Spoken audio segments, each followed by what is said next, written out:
నమస్కారం. News 9 TV తెలుగుకి స్వాగతం. హైదరాబాద్ మహానగరంలో ఓ మైండ్ బ్లాంక్ అయ్యే అవినీతి బాగోతం బట్టబయలైంది. జీహెచ్ఎంసీ ఆఫీసులు పబ్లిక్ సేవకు కాకుండా పైరవీలకు, లంచగొండితనానికి అడ్డాగా మారినాయి. అవననీకి గిదే పక్కా సాక్ష్యం. ఎంతో కష్టపడి పైసా పైసా కూడబెట్టుకుని ఓ చిన్న ఇల్లు కట్టుకుందామని ఆశపడ్డ సామాన్యుడి రక్తం తాగుతున్నారు. గీ లంచగొండి ఆఫీసర్లు ఏకంగా ₹1,00,000 లంచం తీసుకుంటా ఏసీపీకి అడ్డంగా దొరికిపోయింది ఓ మహిళా అధికారిని. ఈ ఘటన బోరబండల ఒక్కసారే సెన్సేషన్ క్రియేట్ చేసింది. అసలు ముచ్చటేందంటే బోరబండ జీహెచ్ఎంసీ ఆఫీసులు జూనియర్ అసిస్టెంట్ గా పనిచేస్తున్న శ్రీలత అవినీతి బాగోతం ఇయాల రచ్చకెక్కింది. బాధితుడు ఎంతో కష్టపడి ఇల్లు కట్టుకుందాం అని పర్మిషన్ కోసం ఆఫీసుల చుట్టూ కాళ్ళరిగేలా తిరిగితే గీ మేడం మాత్రం కనికరం లేకుండా కరెన్సీ కట్టెల కోసం కక్కుర్తి పడ్డది. ఆ ఇంటి నిర్మాణం అనుమతి ఫైల్ ముందుకు కదలాలన్నట్టే బరాబర్ నా చేతులు తడపాలన్నట్టు డిమాండ్ చేసింది. గింతకి ఎంత ఆశపడ్డదో తెలుసా? 10,000 20,000 కాదు, ఏకంగా 5,00,000 కావాలన్నట.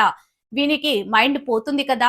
అవును, 5,00,000 ఇస్తేనే నీ ఫైల్ క్లియర్ చేస్తా, లేకుంటే గంతే సంగతులు, నీ ఫైల్ చెత్తబుట్టలకే గాని ఓపెన్ గా బెదిరించింది. సరేనని బాధితుడు ముందుగా అడ్వాన్స్ కింద ₹1,00,000 ఇస్తేనే ఒప్పందంకు కుదుర్చుకుండు. కానీ లోపల రగిలిపోయిన ఆ వ్యక్తి సక్కగా పోయి ఏసీబీ అధికారులకు సమాచారం ఇచ్చిండు.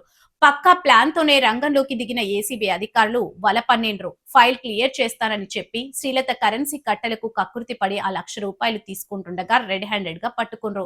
చేతికి రంగు అంటడంతో గీవిడ అవినీతి బాగోతం మొత్తం బయటపడ్డది. జనం కట్టిన ట్యాక్సులతోనే నెల నెలా దండిగా జీతాలు తీసుకుంటా మళ్ళా పనుల కోసం వస్తే జనం దగ్గర లక్షలకు లక్షలు గుంజుకుంటున్నారు ఈ అధికారులు. ఇల్లు కట్టుకోవాలంటేనే గింత ఘోరంగా దోచుకుంటారా అని బోరబండ పబ్లిక్ ఒక్కసారే షాక్ అయ్యారు. ఎన్నాళ్ళైంది గిట్ల దందా నడిపిస్తుందో, ఇంకెంత మందిని గిట్ల బెదిరించి పైసలు గుంజుకుందో అని జనం చెవులు కొరుక్కుంటున్నారు. గీవిడ వెనుక ఇంకెవరెవరు పెద్ద తలకాయలు ఉన్నాయో కూడా ఏసీబీ అధికారులు కూపి లాగుతున్నారు. ప్రస్తుతం ఏసీబీ వలల చిక్కిన శ్రీలతను అదుపులోకి తీసుకున్న అధికారులు విచారణ చేస్తున్నారు. ఆఫీసుల రికార్డులను, ఫైళ్లను సీజ్ చేసిండ్రు. సామాన్యుల ఉసురు పోసుకుంటున్న ఇలాంటి అవినీతి తిమింగలాల ఆటలు కట్టించాలని జనం డిమాండ్ చేస్తున్నారు. ఈ షాకింగ్ ఘటన పై అప్డేట్స్ ఎప్పటికప్పుడు అందిస్తూనే ఉంటాం. మరిన్ని తాజా అప్డేట్స్ కోసం చూస్తూనే ఉండండి న్యూస్ 9 టీవీ తెలుగు. జై హింద్.